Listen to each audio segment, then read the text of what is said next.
That's how I know that I'm unstoppable. चलिए बच्चों आगे स्टार्ट करते हैं। देखिए आपका क्या है, अगला जो है वो है फ्रेम ऑफ रेफरेंस, है ना। Frame of reference, frame of reference क्या होता है कि वैसी चीज जहां पे बैठ के किसी भी ऑब्जेक्ट के मोशन को ऑब्जर्व किया जा सके। जैसे अभी मैं बैठ के यहाँ पे जमीन पे बैठ के किसी बाइक के मोशन को ऑब्जर्व कर रहा हूँ, तो जमीन हमारे लिए क्या है, धरती माता जो है हमारे लिए क्या बन गए, frame of reference. Frame of reference वो चीज है जहां पे बैठ के किसी भी ऑब्जेक्ट के मोशन को ऑब्जर्व किया जा सके। तो आपके पास दो तरह के हो सकते हैं, है ना। फ्रेम ऑफ रेफरेंस दो तरह के हो सकते हैं, कौन कौन से, एक इनर्शियल हो सकते हैं, एक नॉन इनर्शियल। अब इनर्शियल क्या है, इनर्शियल वो है जिसका एक्सीलरेशन क्या हो, जीरो हो। जिस फ्रेम ऑफ रेफरेंस का एक्सीलरेशन जीरो हो, मतलब वो क्या है बेटा, वो या तो कांस्टेंट पे कांस्टेंट वेलोसिटी से मूव कर रहा हो या फिर रेस्ट में हो, या तो रेस्ट में है या तो कांस्टेंट वेलोसिटी से मूव कर रहा है, उसमें एक्सीलरेशन नहीं होना है, तब वो क्या होगा, आपका इनर्शियल होगा, इनर्शियल फ्रेम ऑफ रेफरेंस। जैसे जमीन अर्थ आपके लिए क्या है, इनर्शियल फ्रेम ऑफ रेफरेंस है। मान लो कोई बाइक जा रही है बेटा, वो कांस्टेंट स्पीड से चल रही है, तो भी वो क्या है, वो inertial speed inertial frame of reference है। किसी भी चीज को आप कांस्टेंट स्पीड वाले चीज में बैठ के देख रहे हो, तो वो फिर क्या होगा, आपका इनर्शियल फ्रेम ऑफ रेफरेंस होगा। Non inertial frame of reference क्या है, तो non inertial frame of reference वो फ्रेम है जहां जिसके पास एक्सीलरेशन होगा, उसकी वेलोसिटी कांस्टेंट नहीं होएगी, वो रेस्ट पे नहीं होएगा, तो वो क्या होगा, non inertial frame of reference. जैसे मान लीजिए कि कोई एक कार है, वो एक्सीलरेट कर रहा है ना, वो क्या कर रहा है, एक्सीलरेट कर रहा है, उसकी वेलोसिटी कांस्टेंट नहीं है। उस कार में से बैठ के हम किसी भी ऑब्जेक्ट के मोशन को ऑब्जर्व करेंगे, तो जिस कार में हम बैठे हैं वो कार क्या होगा, वो जो फ्रेम होगा, फ्रेम कार को ही हम फ्रेम कह रहे हैं, तो ये क्या है, नॉन इनर्शियल है, क्योंकि इसके पास एक्सीलरेशन है। आई थिंक आप लोगों को इनर्शियल और नॉन इनर्शियल कंप्लीट हो गया होगा। तो इनर्शियल फ्रेम ऑफ रेफरेंस में आपका Newton's law of motion valid है। इनर्शियल फ्रेम ऑफ रेफरेंस से अगर ऑब्जर्व करते हो तो वैलिड होगा, otherwise Newton's law of motion valid नहीं है। Non inertial frame of reference के लिए Newton's law of motion valid नहीं होता है, क्योंकि वहां पे एक अलग से एक्सीलरेशन आ जाता है ना। जैसे आप एक्सीलरेट कर रहे हो, न्यूटन्स लॉ खुद कहे कि वो क्या है, इनर्शियल फ्रेम के लिए वो बनाया हुआ है, तो न्यूटन्स लॉ जो है नॉन इनर्शियल फ्रेम में जाते ही इनवैलिड हो जाता है। इतना ही याद रखिए आपको, कैसे होता है क्या होता है, वो टेंशन वेंशन करके अपन दिखाते हैं, बट अभी ना फालतू नहीं करनी है आपको, है ना। चलिए, तो नॉन इनर्शियल फ्रेम में न्यूटन्स लॉ वैलिड नहीं होता है ना। नॉन इनर्शियल फ्रेम क्या होता है, तो एक्सेलरेशन जिसका जीरो नहीं हो, यही सब बोला हूं मैं। वेलोसिटी क्या हो, कांस्टेंट नहीं हो। इनर्शियल में क्या होगा, एक्सेलरेशन जीरो है, वेलोसिटी कांस्टेंट है। देखिए कितने लोगों को दिमाग में ये आएगा कि सर आप कह रहे हैं कि एक्सेलरेशन जीरो ना हो, अपने अर्थ भी जो है वो अर्थ क्या है, इसके पास भी एक्सेलरेशन है, तो क्या अर्थ आपका नॉन इनर्शियल फ्रेम हो गया, नहीं बेटा। अर्थ की मास अब बाकी चीजों के कंपैरिजन में इतनी ज्यादा है कि इसे हम क्या मान लेते हैं, इनर्शियल मान लेते हैं, क्योंकि इसके रेस्पेक्ट में कोई और भी चीज हमें, जो कोई और चीज है वो हमें घूमता हुआ नजर नहीं आता है, तो इसकी एक्सेलरेशन है, बट हम इसे क्या मानते हैं, एक्सेप्शनली इनर्शियल फ्रेम मानते हैं, नॉन इनर्शियल नहीं मानते। ठीक है, चलिए अगर ये क्लियर है आपको तो देखिए फिर अब नॉन इनर्शियल फ्रेम में न्यूटन्स लॉ को वैलिड करने के लिए क्या होना चाहिए, तो नॉन इनर्शियल फ्रेम में न्यूटन्स लॉ को वैलिड करने के लिए हम क्या करते हैं कि एक स्यूडो फोर्स लेके आते हैं। स्यूडो फोर्स क्या करता है, उसको स्यूडो मतलब झूठा फोर्स, है ना, झूठा क्या चीज, झूठा फोर्स होता है, वो क्या करता है, न्यूटन्स लॉ को वैलिड करवाता है ना। जैसे मान लीजिए आपके पास बेटा क्या है कि कोई एक टेबल है, जैसे देखिए ये आपके पास टेबल है बेटा, ये टेबल है, इस टेबल के ऊपर एक मास रखा हुआ है, इस टेबल का एक्सीलरेशन है बेटा ए, क्या है, ए एक्सीलरेशन है टेबल का, ठीक है, ये मास m रखा हुआ है। तो अब देखो स्यूडो फोर्स कैसे लगाना है, जैसे ये देखिए कि अगर आप कहां पे बैठ गए बेटा, मान लो आप यहां पे आके बैठ गए, ये मान लीजिए छोटू है, छोटू यहां पे आके कहां पे बैठ गया, इस टेबल पे आके बैठ गया। तो छोटू के लिए ये कैसा फ्रेम हुआ, फ्रेम जो है ये कैसा हो गया, तो फ्रेम इस पे बैठा हुआ है ना टेबल पे, और टेबल के पास एक्सीलरेशन कितना है, ए है, मास के पास नहीं बेटा, टेबल के पास है एक्सीलरेशन ए। तो छोटू के लिए टेबल कैसा हो गया, नॉन इनर्शियल फ्रेम हो गया।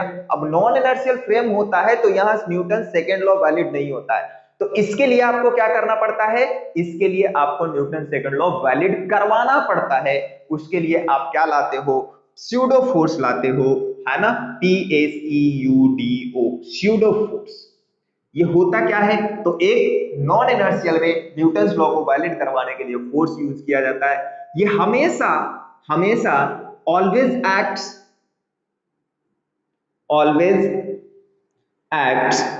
अपोजिट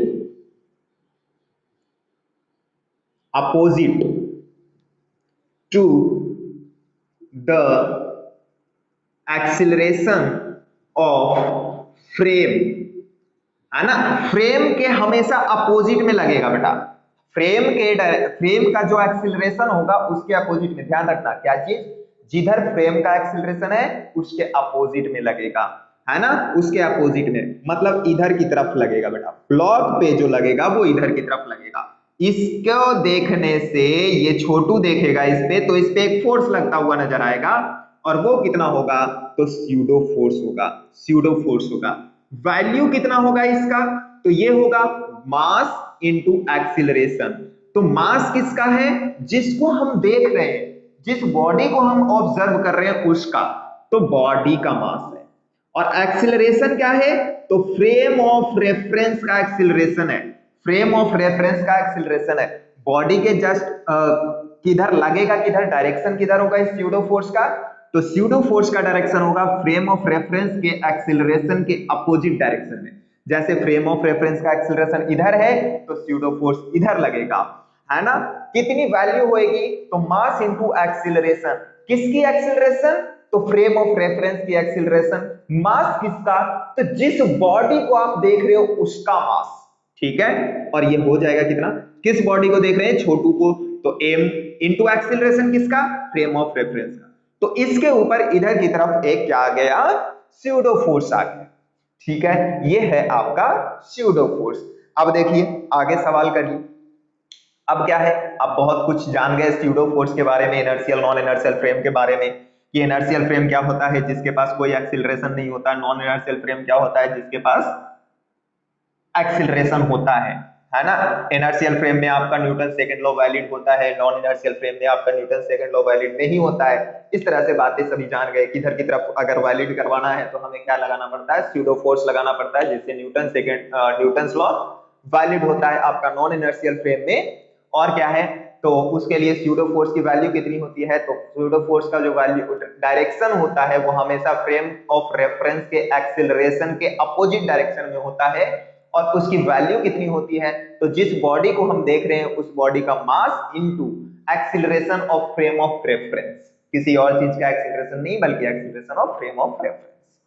तो ये आपके स्यूडो फोर्स की कहानी थी। चलिए सवाल करते हैं इसमें, क्या कह रहा है, a block of mass m gram is suspended from ceiling of the train moving with an acceleration of a, इसकी एक्सीलरेशन a है बेटा, as shown in the figure, the theta in equilibrium, है ना। यहाँ पे ये ऐसे क्या हुआ है बेटा, जैसे ये आगे चला है तो आपका बॉल इनर्शिया के कारण पीछे जाएगा, तो ये मान लीजिए इक्विलिब्रियम पे यहाँ पे थीटा एंगल बनाया, तो ये थीटा कितना होगा ये पूछा है। तो जैसे देखिए आप क्या है बेटा, आपके पास ध्यान से देखना, ये आपका ट्रेन है, ट्रेन के पास एक्सीलरेशन है, मतलब ये कैसा हो गया, नॉन इनर्शियल फ्रेम हो गया, क्योंकि इसके पास एक्सीलरेशन है तो ये नॉन इनर्शियल फ्रेम हो गया। यहां पे कोई एक बच्चा बैठा है ना, कौन है ये, चिंटू है, ये चिंटू यहां पे बैठा हुआ है। अब यहां पे बैठ के इसको देख रहा है, इस मास, तो मास इक्विलिब्रियम में जब है तो वो यहां से यहां एंगल बनाएगा, है ना, ये थीटा मान लीजिए, कितना, ये थीटा। अब इस छोटू के लिए, छोटू कहां पे, चिंटू जो है, चिंटू कहां पे बैठा हुआ है, तो नॉन इनर्शियल फ्रेम में बैठा हुआ है। नॉन इनर्शियल फ्रेम में आपका न्यूटन सेकेंड लॉ वैलिड नहीं होता है, तो उसको वैलिड करवाओ बेटा। वैलिड करवाने के लिए क्या लगाओगे आप, इसमें सबसे पहले तो नीचे क्या लगेगा, mg लगेगा। अब क्या लगेगा, नॉन इनर्शियल फ्रेम में है तो इसका स्यूडो फोर्स आएगा, नॉन इनर्शियल है तो स्यूडो फोर्स किधर की तरफ, तो इसके जस्ट अपोजिट इधर की तरफ। एक्सीलरेशन इधर है ट्रेन का, तो फोर्स इधर लगेगा, कितना लगेगा, तो मास ऑफ द बॉडी, जिस बॉडी को ऑब्जर्व कर रहे हो उसका मास है m into acceleration of the frame a, तो आपके पास ये आ गया। तो आपका ये क्या हो गया बेटा, बॉडी हो गया m मास का, इधर की तरफ आपका एक्सीलरेशन फोर्स है m इंटू a, नीचे की तरफ फोर्स है mg, इधर की तरफ फोर्स है टेंशन, और देखो ये थीटा है तो आपके पास ये जो होगा ये क्या होगा, आपका थीटा होगा, क्योंकि ये अगर थीटा है बेटा तो यहां से अगर लाइन ऐसे डाले तो ये थीटा हो जाएगा आपका, क्या हो जाएगा, ये भी थीटा हो जाएगा, ये टेंशन टी, तो ये टेंशन टी इधर की तरफ क्या हो जाएगा, टी कॉस थीटा हो जाएगा, इधर की तरफ क्या आ जाएगा, टी साइन थीटा आ जाएगा, टी साइन थीटा। इक्विलिब्रियम में है, दोनों तरफ का फोर्स बराबर कर दो, इतना तो आप जानते ही। ma इज इक्वल टू क्या हो जाएगा बेटा, T sine theta is equal to mass into acceleration, T cos theta is equal to m into g. Divide कर दो बेटा तो क्या बच गया, tan theta is equal to a by g. Theta is equal to कितना आ गया, tan inverse a by g, tan inverse a by g. है क्या कोई option, tan inverse g by a नहीं है, tan inverse a by g, answer B बेटा, है ना। कुछ नहीं किया, इक्विलिब्रियम पोजीशन लगाया है, आपको सिर्फ और सिर्फ एक क्या करना था, ये फोर्स लगा देना था, है ना, स्यूडो फोर्स, बस। चलिए नेक्स्ट क्वेश्चन देखते हैं। A truck is stationary and has a bob suspended by a light string in a frame attached to the truck. Truck में लगा हुआ है बेटा एक क्या है, बॉब ऑफ मास लगा हुआ है, मतलब पेंडुलम है।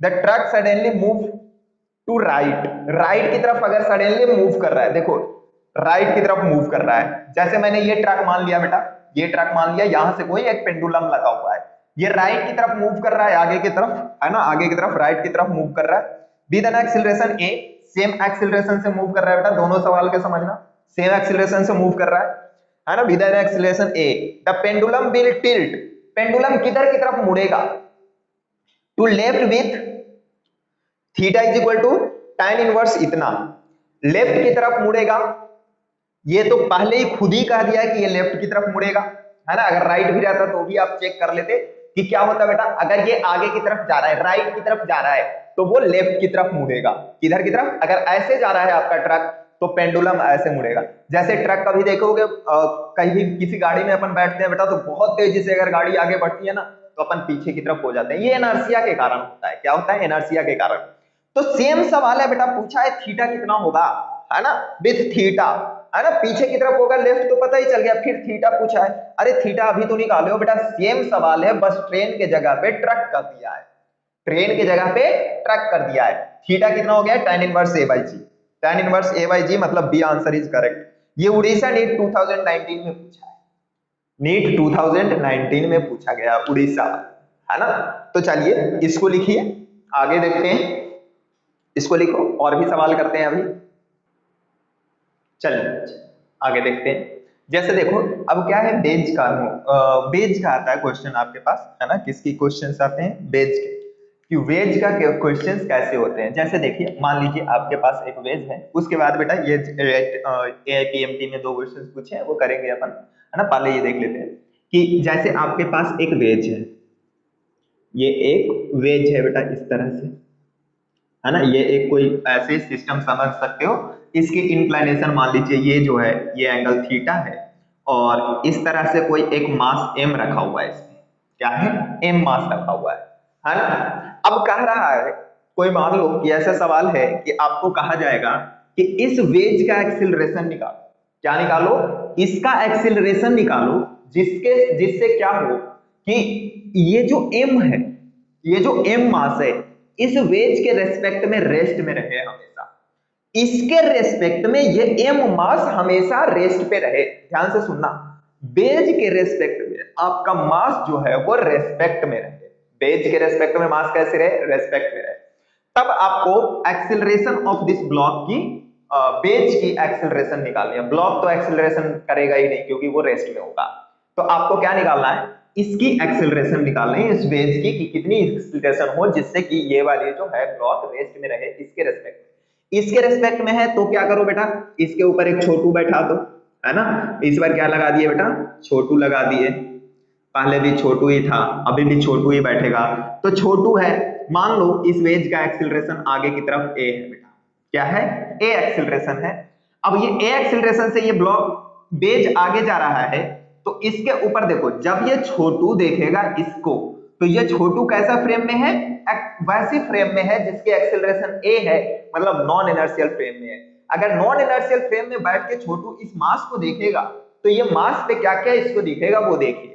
तो मास पे छोटू को सबसे पहले, ये मास है, मास पे इसको सबसे पहले इधर की तरफ एक्सीलरेशन है बेटा, तो इस मास पे स्यूडो फोर्स इसको दिखेगा। किधर की तरफ, पीछे की तरफ। तो पीछे की तरफ इसका स्यूडो फोर्स हो गया मास इंटू एक्सीलरेशन। ये ऐसे है बेटा, है ना, यहां पे बैठा हुआ है, तो इस पे एक नीचे की तरफ mg लगेगा। नीचे की तरफ क्या होगा, mg लगेगा। ठीक है, इधर की तरफ इसको नॉर्मल दिखाई देगा, सब दिखा देता हूं मैं इसमें। ये नॉर्मल दिखाई दे दिया बेटा, है ना, ये नॉर्मल आ गया। अच्छा जी, नीचे की तरफ mg, ये एंगल है ना। तो ये वाली जो कंपोनेंट आएगा इस एंगल का, ये एंगल थीटा, ये 90 माइनस थीटा, और इस पे ये 90 खींचो तो ये फिर से थीटा। मतलब ये क्या आ जाएगा आपके पास, इधर की तरफ ये आपका आ गया थीटा बेटा, है ना, ये आपका देखिए mg और ये लगा हुआ थीटा हो गया। तो इधर की तरफ क्या आ गया आपके पास, mg cos थीटा आ गया। ऊपर इधर इसके परपेंडिकुलर, मतलब ये बेटा, ये वाली कंपोनेंट कौन सी आ जाएगी, ये वाली कंपोनेंट अलोंग द सरफेस। ये वाली कंपोनेंट कौन सी आ जाएगी, mg का, बोलो mg का sin थीटा। mg का sin थीटा किधर की तरफ आएगा, तो ये नीचे की तरफ आएगा। mg का sin थीटा इधर आ गया बेटा, है ना, mg का sin थीटा उस तरफ चला गया। और कुछ बचा, और कोई फोर्स लगा सकते हो, तो और कोई फोर्स अभी तो नहीं लगा सकते हैं। अच्छा जी, कोई बात नहीं लगा सकते हैं, कोई दिक्कत नहीं है। चलिए, इतना तो खैर आ गया, है ना। हमें क्या निकालना है बेटा, हमें निकालना है ये एक्सीलरेशन निकालना है, ये एक्सीलरेशन कितना होगा, है ना, ये एक्सीलरेशन कितना होगा। तो एक्सीलरेशन निकालने के लिए आप क्या कर दो, तो देखिए क्या हो जाएगा बेटा, कि ये ma है, ये थीटा है, तो आपके पास ये जो एंगल आएगा ये भी थीटा आएगा बेटा, क्योंकि ये थीटा, तो ये 90 माइनस थीटा, और ये दोनों क्या है, एक दूसरे के परपेंडिकुलर है ना, ये और ये सरफेस। तो ये सरफेस और ये सरफेस दोनों एक दूसरे के परपेंडिकुलर है, ये 90 माइनस थीटा, तो ये थीटा। अगर ये थीटा है तो ये क्या हो जाएगा, ma cos थीटा बेटा, और ये फिर क्या हो जाएगा, ma sin theta, ma sin theta. आपको क्या कहा गया है कि इसके रेस्पेक्ट में ये क्या है, रेस्ट पे है। रेस्ट पे है मतलब कोई भी फोर्स बराबर हो सकता है बेटा, जैसे ये और ये दोनों क्या हो सकते हैं, बराबर हो सकते हैं। कर दो बराबर, एक्सीलरेशन निकालना है ना आपको, कर दो बराबर, है ना, करिए बेटा बराबर करिए। तो ma इज इक्वल टू क्या हो जाएगा आपका, ma cos theta is equal to mg sin theta. तो m से m cancel, a is equal to कितना आ गया, तो g cos थीटा के इधर लाओ तो sin theta upon cos theta मतलब tan थीटा। कितना आ गया बेटा, g tan थीटा। ठीक है, ये g tan थीटा आ गया। कोई पूछ ले आपसे, है ना, कोई गलती से पूछ ले कि भाई इसमें जो ये नॉर्मल फोर्स है वो कितना आएगा, कि अगर रेस्ट पे रहना है इसको तो नॉर्मल फोर्स कितना आएगा, तो नॉर्मल फोर्स भी निकाल सकते हो। क्या करो बेटा, इन दोनों को बराबर कर दो इस बार, है ना, इन दोनों को बराबर करिए, देखिए क्या हो जाएगा। इस फोटो को मैं मिटाऊं, इस फोटो को मिटाता हूं, है ना, इस फोटो की जरूरत नहीं है, अब इसकी कहानी हो गई है, तो इसको मैं मिटाता हूं। देखिए अब नॉर्मल पूछ रहा है, तो नॉर्मल इज इक्वल टू आपके पास क्या है बेटा, तो ये दोनों फोर्स बराबर है, ये दोनों फोर्स क्या होंगे, रेस्ट पे है तो बराबर है, मतलब इधर का फोर्स बराबर इधर का फोर्स, मतलब normal is equal to mg cos theta plus ma sin theta, ma sin theta plus mg cos theta, लिखते जाना आप लोग। तो नॉर्मल क्या हो गया, m into a sin theta, है ना, m into a sin theta plus mg cos theta. ठीक है, mg cos थीटा।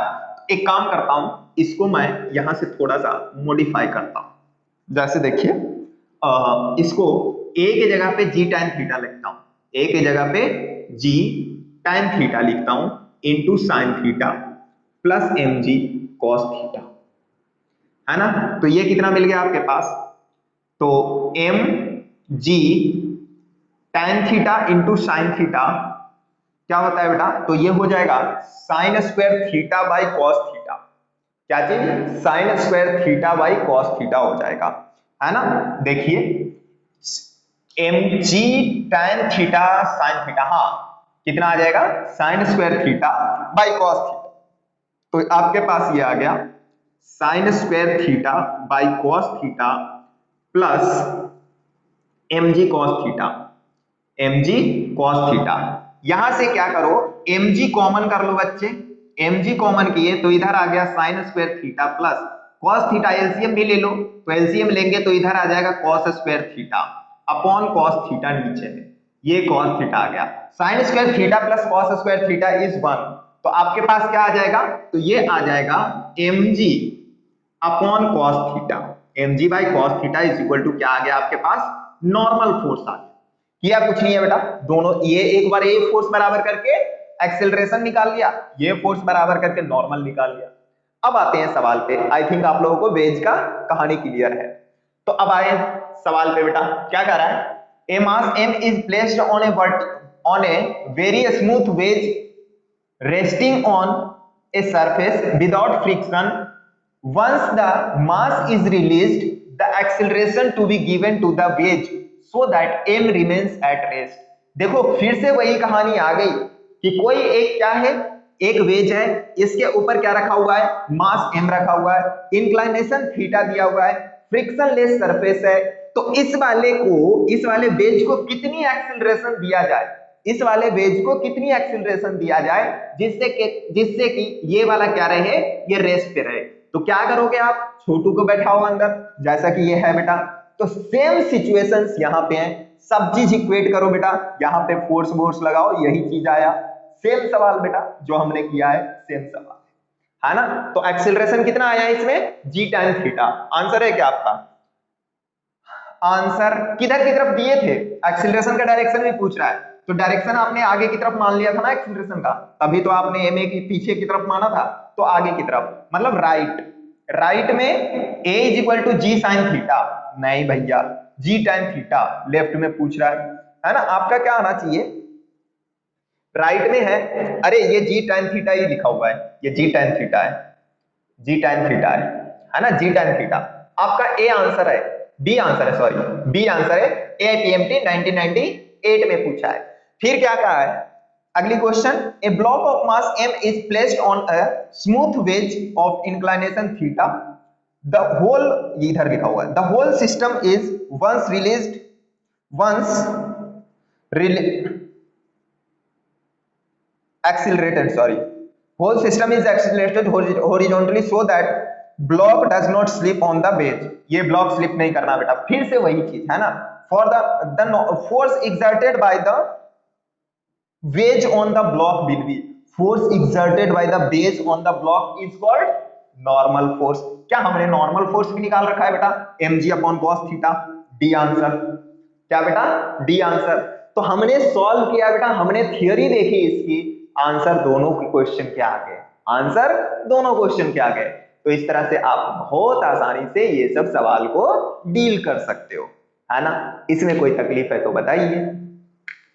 चलिए हो गया, तो लिख लीजिए इसको, आगे बढ़ते हैं।